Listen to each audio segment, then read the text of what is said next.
30, 32, 33, 34, 35। लो आ गया 35। इधर भी और इधर भी।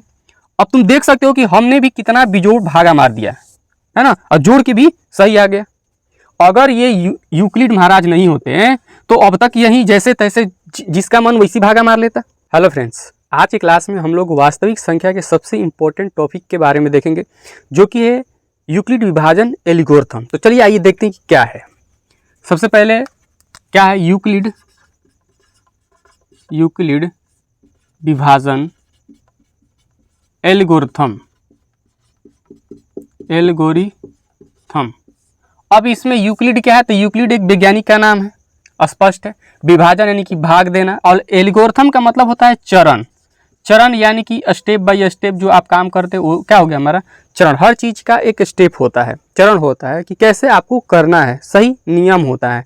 जैसे इस विभाजन यानी कि भाग का हम नियम देखेंगे। क्या है, नॉर्मल है? नहीं। आइए आप भाग कैसे लगाते हो। अगर हम यहाँ पर भाग दें 5 और यहाँ पर दे दें, तो यहाँ पर लिख देंगे हम 5, 5 एकम 5 और बचिए हमारा 7। क्या सही है? और एक भाग देते हैं, यहाँ पर हम लिख देते हैं 2, लिख देते हैं 12। हम यहाँ लिख देंगे 5 दूनी 10, कितना बच गया 2। अब आपको पता है कि भाज्य बराबर भाजक गुणे भागफल और प्लस में क्या होता है हमारा शेष, जिसमें इसको क्या कहते हैं, भाज्य कहते हैं।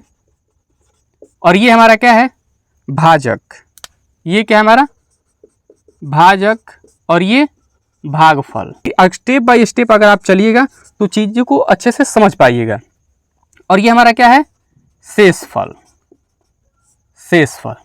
तो अगर हम इसमें देखें, भाज क्या हमारा 12, भाजक क्या है 5, गुणे भागफल क्या है 1, और प्लस शेषफल कितना है 7। तो कितना है 12, 5 एकम 5 प्लस 7, 12 बराबर 12 आ गया। चलिए यहाँ पर देख लेते हैं थोड़ा सा। भाज बराबर 12 बराबर क्या जगह 2 गुणे 5 और प्लस में 2, तो 12 बराबर 5 दूनी 10, 2 आ गया 12। क्या ये भाग सही है? तो ये भाग बिल्कुल गलत है। सही क्या है? तो सही ये होता है कि जो ये शेष बचता है, शेष ये या तो 0 होना चाहिए या फिर इससे हमेशा छोटा होना चाहिए, तब जाके ये क्या होता है हमारा भाग सही होता है। अच्छा चलिए एक देखते हैं। ये एक फनी टाइप का है, थोड़ा सा आप लोग सुनेंगे ध्यान से। 5 गो दोस्त था, कितना 5 दोस्त था। वो पानी रोजा घूमने जा रहा था। कहाँ गया, पानी रोजा घूमने गया, और टेम्पू पर बैठ गया, नहीं टैक्सी पर बैठ गया। तो अब 5 लोग थे, सब मिलकर के पूछा कि भाड़ा हम कितना दे, तो उसने बताया 35 रुपया। तो इन लोगों ने कहा कि हम लोग सभी लोग अलग अलग घर के हैं, तो एक एक करके कितना पैसा दे। तो टैक्सी वाला ने कहा कि भागा मार लो। तो इन लोगों ने भागा मारा, देखिएगा ध्यान से। 5 एकम 5 घट के बचा 0, ये 30, 5 छके 30, खत्म 16 रुपया। अभी लोग अपने में बात कर रहा है कि कहीं हम लोग ठगा तो नहीं न गए हैं। तो देखिए ये कहा कि चलो जोड़ के देखते हैं कि सही लिया है कि गलत या ठग लिया है। तो 16 रुपया जोड़ना शुरू किया। 5 जगह 1 2 3 4 5 जोड़ लगाओ। 6 6 दूनी 12, 6 3 18, 6 चौके 24, 6 5 30, 31 32 33 34 35। लो आ गया 35। इधर भी और इधर भी। अब तुम देख सकते हो कि हमने भी कितना बिजोड़ भागा मार दिया है ना, और जोड़ के भी सही आ गया। अगर ये यूक्लिड महाराज नहीं होते हैं तो अब तक यही जैसे तैसे जिसका मन वैसी भागा मार लेता है ना। अब क्या होता कि हम लोग शुरू से अगर ऐसा भागा चलता तो हम लोग ऐसा सीखते जाते। तो ये होता है चरण कि आप भाग कैसे दोगे सही मायने में। तो यहाँ पर आप देखेंगे कि शेषफल क्या होना चाहिए, तो भाजक से हमेशा छोटा, और 0 भी हो सकता है। अगर हम लेके चले भाज्य बराबर भाजक गुणे भागफल और प्लस हमारा शेष, क्या होगा a बराबर BQ प्लस R।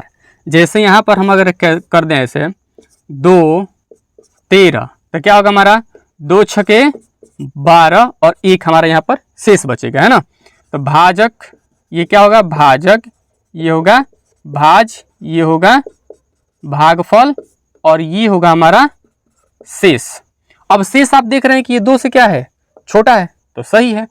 या फिर क्या हो सकता था, 0 भी हो सकता था, है ना। तो यहाँ पर हमारा आर का मान अगर देखा जाए तो क्या हो सकता है, तो आर का मान या तो 0 के बराबर होगा या फिर 0 से ये बड़ा होगा। और फिर बी का मान जो है, बी, ये हमारा ले लीजिए ए, ये हो जाएगा बी और ये हो जाएगा क्यू और ये हो जाएगा आर, है ना। तो आर का मान और बी से क्या होगा, हमेशा छोटा होगा। समझ में आया। बी का मान, आर का मान क्या होगा, 0 के बराबर या फिर 0 से बड़ा और बी से हमेशा छोटा रहेगा। कोई सा भी ले लीजिए। अगर 5 से हम भाग मारेंगे यहाँ पर, तो हमारा अगर यहाँ पर 17 है तो क्या होगा, पत्तियाँ 15, कितना बचा 2, शेषफल क्या आया, इससे कम आएगा। या फिर अगर यहीं पर 15 होता तो डायरेक्ट कट जाता, पत्तियाँ 15, शेषफल क्या होता है 0। अब 0 से छोटा नहीं हो सकता, यानी कि नेगेटिव नहीं हो सकता।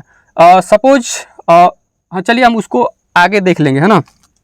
चलिए, तो एक क्वेश्चन है, आप लोग बताएंगे।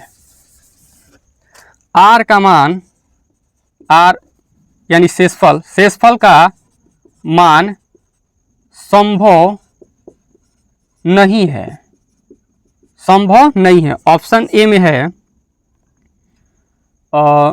0, बी में है -2, सी में है 3 और 4 में है आपका 5। चलिए, इसमें आर का मान कौन संभव नहीं है, तो आप देखेंगे 0 हो सकता है, 3 भी हो सकता है, अगर भाजक आपका 3 से ज़्यादा है तो 3 भी हो सकता है, 5 भी हो सकता है, यानी कि पूर्णांक हो सकता है, लेकिन नेगेटिव में नहीं हो सकता। तो ये हमारा क्या हो जाएगा, सही ऑप्शन हो जाएगा। चलिए, दूसरा बताइए कि आर का मान होता है, आर का मान होता है, आर का मान क्या होता है। ऑप्शन ए में है 0 से बड़ा और बी से छोटा, बी में है 0 के बराबर या बड़ा, आर का मान भी बी से छोटा या आर का मान 0 के बराबर, 0 से बड़ा और बी से छोटा। चलिए, कौन इसमें से सही है, तो आपको देखना है कि 0 के बराबर होता है, तो इसमें 0 के बराबर नहीं है तो ये गलत। इसमें 0 के बराबर है तो हो सकता है, इसमें भी 0 के बराबर आर नहीं है तो ये भी गलत, यानी 2 छट गया। और इसमें देखेंगे दोनों बराबर है, आर का मान 0 से बड़ा इसमें भी है, इसमें भी है, लेकिन इसमें देखें तो बी के भी बराबर है तो ये नहीं होगा। इसमें देखना है कि बी से छोटा है तो ये हमारा क्या हो जाएगा, सही। क्या इतना बात आपको क्लियर है। चलिए, आपको ही बड़ा खटक रहा होगा कि ये कैसे संभव नहीं है ना। चलिए, तो इसको ध्यान से देख ही लीजिए। हमने लिखा, मान के चलिए -2 और यहाँ पर कर देते हैं आपका 13 कर देते हैं, 13, है ना। और यहाँ पे ले लेते हैं, कितना बार में चला जाएगा, 2 छके 12, यानी कि हमारा कितना आ गया -6। तब तो प्लस ना करेंगे यहाँ पर, तो अब घटाएंगे, कितना हो गया 1 हमारा शेष बच गया। देखिए, 2 छके 12, माइनस माइनस प्लस, 12 घटा 13 में से 1 बचा। अब बताइए कि जो यहाँ पर शेषफल बचा है, क्या बचा है, शेषफल जो बचा है ये -2 से क्या है, बड़ा है। जबकि एल्गोरिथम कहता है कि इससे शेष हमेशा छोटा आना चाहिए, यानी कि बी से हमेशा आर क्या हो, आर का मान क्या हो, छोटा हो। बी का मान आर का मान बी से हमेशा छोटा हो। बात समझ में आया। तो ये तो ऑलरेडी यही छोटा है, तो इसलिए नेगेटिव में इसका नहीं होता है ना। चलिए, अब यहीं पे आता है कि हमारा a बराबर बी क्यू प्लस आर,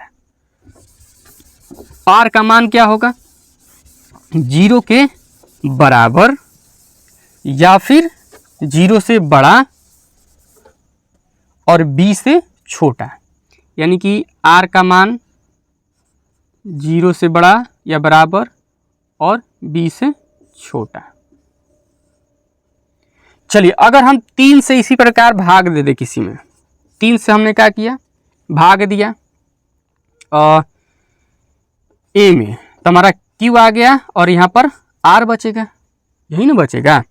तो अगर हमें पहली संख्या लिखना हो, अच्छा आर के मान यहाँ पे क्या हो सकता है, संभवतः आर के मान क्या होगा, आप ध्यान दीजिएगा। तो आर के मान या तो फिर 0 हो सकता है क्योंकि यहाँ पर 3 है और इससे सभी छोट होंगे, तो या फिर 1 भी हो सकता है और 2 भी हो सकता है। क्या 3 भी हो सकता है? तो आप कहेंगे नहीं 3 नहीं हो सकता क्योंकि बराबर बी के नहीं हो सकता है।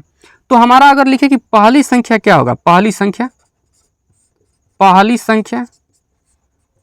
अगर लिखें तो क्या होगा हमारा 3q प्लस आर, यही ना होगा। ए बराबर क्या होगा BQ प्लस आर यानी कि शेषफल। और आर का मान हमारा अगर 0 हो तो क्या होगा 3q प्लस 0 यानी कि 3q। अच्छा दूसरी संख्या भी ले सकते हैं इसमें, दूसरी संख्या बराबर क्या होगा, तो दूसरी संख्या के लिए हम लिख सकते हैं आपका 3q प्लस 1, क्योंकि आर के जगह पे क्या रखेंगे 1 रख देंगे, तो ये तो ऐसी हो गया। फिर लिखेंगे तीसरी संख्या, तो तीसरी संख्या क्या हो जाएगा 3q प्लस में 2। अब क्वेश्चन कहता है कि दर्शाइए या फिर दिखाइए कि सम धनात्मक पूर्णांक या फिर विषम धनात्मक पूर्णांक इस रूप का है। इस प्रकार से क्वेश्चन देता है आपको। तो आपको ध्यान रखना है कि कोई भी संख्या अगर आप लीजिएगा तो ऐसा ही प्राप्त होगा। सपोज कीजिए कि हमने लिया यहाँ पर 13, 14 और 15। अब इसमें अगर हम 3 से भाग करेंगे तो देखिएगा 3 चौके कितना हो जाएगा 12, 3 चौके 12 यानी 1 बचा, तो क्या होगा 3q प्लस 1 यानी इस रूप का है। अगर इसका करें तो इसमें क्या 3 चौके 12, 2 बचेगा, क्या बचेगा 3 चौके 12 तो 2 शेष बचेगा, तो इस रूप का है। अगर इसमें भाग करेंगे तो 3 5 15 शेष 0, तो शेषफल क्या हो गया 0, इस रूप का है। कोई भी दुनिया का कोई भी संख्या ले लीजिए, अगर ये 3 से भाजक है तो उसका इसी रूप का प्राप्त होगा, और यही आपको सिद्ध करने के लिए भी कहता है। चलिए एक हम और लेते हैं, इसको मिटाते हैं और एक एग्जांपल ले लेते हैं ताकि और अच्छे से आपको समझ में आ जाए। यहाँ पर हमने लिखा कि क्वेश्चन कह रहा है कि दिखाइए कि 4m और 4m प्लस 2 सम धनात्मक पूर्णांक है ना, सम धनात्मक पूर्णांक। अगर ऐसा आपको कह दिया तो आप क्या करेंगे, अगर m नहीं दिया तो यहाँ पे q भी लिख सकते हैं, 4q प्लस 2। तो आप लिखेंगे यहाँ पर हम किससे भाग दे रहे हैं 4 से, ये हमारा क्या है a और यहाँ क्या बचा है q, यहाँ शेषफल r, और r का मान कितना होगा 0 होगा, 1 होगा, 2 होगा, 3 होगा, इससे 4 तो होगा नहीं क्योंकि शेषफल है। अब यहाँ से हम पहली संख्या लें, पहली संख्या हमारा क्या प्राप्त होगा 4q प्लस 0 यानी कि 4q। इसी प्रकार दूसरी संख्या, यानी दूसरी संख्या क्या प्राप्त होगा 4q प्लस में 1। तीसरी संख्या क्या प्राप्त होगा, तीसरी लिख देते हैं, ऐसे लिख देते हैं है ना। तीसरी संख्या आप पूरा लिख लीजिएगा, तीसरी संख्या क्या प्राप्त होगा 4q प्लस 2। चौथी संख्या क्या प्राप्त होगा हमारा 4q प्लस 3। तो हमें केवल सम धनात्मक निकालना है, तो ये एक सम हो गया, इसमें 1 जुड़ गया तो ये तो विषम हो गया। कोई भी लीजिए, मान के चलिए यहाँ पर हम लिखते हैं 2n प्लस 1, ये ऑलरेडी विषम हो गया, क्योंकि अगर आप यहाँ पर 1 लीजिएगा, n के मान क्या लीजिएगा 1, तो 2 प्लस 1 3 हो गया। अगर यहाँ पर 2 लीजिएगा, n का मान 2, तो 2 दूनी की 4 प्लस 1 5 हो गया, है ना। तो इस प्रकार से ये विषम हो जाता है। तो सम कौन होता है, सम आप ऐसे पहचानोगे कि जिसमें से 2 कॉमन निकल के आ जाए। एक तो इसमें से निकल गया और एक इसमें से निकल गया, तो ये हो गया हमारा सम, ये हो गया हमारा विषम, और ये हो गया हमारा सम, ये हो गया हमारा विषम। तो हम लिख सकते हैं कि इस प्रकार हम देखते हैं कि हमारा क्या है 4q और 4q प्लस 2 सम धनात्मक पूर्णांक है, बन गया आपका। तो इसी प्रकार से आप इस तरह के क्वेश्चन को क्या कर सकते हैं, बना सकते हैं। लेकिन अब इम्पोर्टेंट एक चीज और है, और वो क्या है चलिए देखते हैं। यूक्लिड विभाजन एल्गोरिथम का प्रयोग यानी कि इस्तेमाल किया जाता है मौसा निकालने में, और कहा जाता है, क्वेश्चन भी करता है कि यूक्लिड विभाजन एल्गोरिथम क्या निकालने की तकनीक है, या इससे हम क्या ज्ञात करते हैं। तो हमारा क्या होता है आंसर मौसा, यानी कि HCF हम क्या करते हैं कि यूक्लिड विभाजन एल्गोरिथम की सहायता से ज्ञात करते हैं। और ये तब तक कहता है, तब तक भाग मारो जब तक कि शेषफल क्या ना हो जाए जीरो, और वहीं पे जहां पर ये शेषफल जीरो होगा तो हमारा भाजक क्या हो जाएगा, HCF हो जाएगा, है ना। तो चलिए आइए देखते हैं। सबसे पहले हम भाग लगाते हैं यहाँ पर 15 और 21 लेते हैं। तो हम लिखेंगे यूक्लिड विभाजन एल्गोरिथम से, यूक्लिड विभाजन एल्गोरिथम से, यूक्लिड विभाजन एल्गोरिथम से, यूक्लिड विभाजन एल्गोरिथम क्या कहता है, ए बराबर BQ प्लस R। उसी चरण में हम लोग चलेंगे। तो हम यहाँ पर पहले लगा लेते हैं। एक बार में क्या गया हमारा 15, कितना बचा 6 5 11, यानी कि 6 बच गया। तो हम क्या करेंगे, सबसे पहले लिख देंगे कि 21 क्या है, बड़ा है किससे, 15 से। और यूक्लिड विभाजन एल्गोरिथम क्या होता है, ए बराबर BQ प्लस R, जहाँ R का मान क्या होगा, जहाँ R का मान होगा, R का मान 0 से बड़ा या बराबर और B से छोटा। तो अब A का मान हम क्या लिए इसमें 21, B के मान 15, गुणे कितना हो जाएगा, Q हमारा क्या है 1 और प्लस R का मान कितना है 6। अब यहाँ पे R क्या निकल के आया 6, 0 नहीं है, R बराबर क्या आया, R बराबर 6 आ गया, है ना। तो इसलिए अब यहाँ पर क्या होगा 15 हम और 6 में करेंगे, ठीक। तो अब ये हमारा 15 आ गया, यहाँ पर 6 दूनी 12, कितना बचा 3 शेष बच गया। तब यहाँ लेंगे 15 और ये हमारा 6 हो गया। तो 15 बराबर 6 गुणे 6 दूनी कितना आया 2, प्लस में शेषफल कितना बच गया हमारा 3। अभी भी हमारा क्या है, जहाँ पर लिख दीजिएगा, जहाँ R बराबर क्या आया 6 आया, यहाँ R बराबर क्या आया 3। अभी भी हम अगला चरण पे चलेंगे क्योंकि हमारा 0 नहीं आया, तब तक भाग करते रहना है जब तक कि 0 ना आ जाए। यहाँ पर हम अब 6 उतारेंगे, 3 दूनी 6 कट गया, हमारा क्या आ गया यानी कि 0 हो गया। अब यहाँ अगला चरण में हम क्या कर, यहाँ पर आपको दिख नहीं रहा होगा, यहाँ पर दिख रहा होगा, हम ले लेंगे आपका 6 बड़ा है 3 से, तो 6 बराबर 3 गुणे 2 और प्लस में 0। अब R, जहाँ R का मान क्या आ गया 0, अगर 0 आ गया तो हम लिख देंगे कि मौसा बराबर हमारा क्या हो गया 3, यानी कि HCF 15 और 21 का क्या हो गया 3, ये होता है।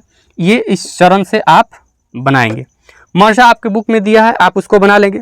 और दूसरी बात ये कि आपको फिर से याद दिला दें कि ये जो यूक्लिड विभाजन एल्गोरिथम है ये कतई ऋणात्मक के लिए नहीं है, ऋणात्मक पूर्णांक के लिए नहीं। हमने आपको प्रूफ भी दिखाया कि ऋणात्मक पूर्णांक के लिए क्यों नहीं है। और इसका किस में उपयोग होता है, मौसा बनाने में उपयोग होता है।